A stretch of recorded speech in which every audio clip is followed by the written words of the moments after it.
three parts of an exchange. I'll be explaining the second part of that sequence there. So the first part is the setup, the second part is the combination, and then the third part is a reset. There's three different scenarios that could happen in the combination part. I'll have Adrian here demonstrate. So the best case scenario that could happen is my setup worked so well, say it's a double jab cross, that I'm able to land all my shots without my opponent throwing anything, and then I get out without my opponent even getting an offense off, right?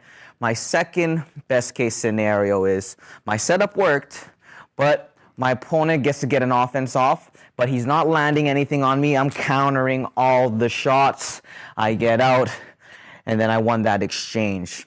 Okay, the third scenario that could happen is that we get into the mid-range here and we're both kind of throwing. Maybe I'm getting hit as well, and we're getting a pretty solid exchange here, and then we get out or we reset it, right? So let me go through that again. I could get my setup so good that I land all my shots, get out. I could get in there, combination, he's throwing as well. I'm countering all of his shots, defending all of his shots.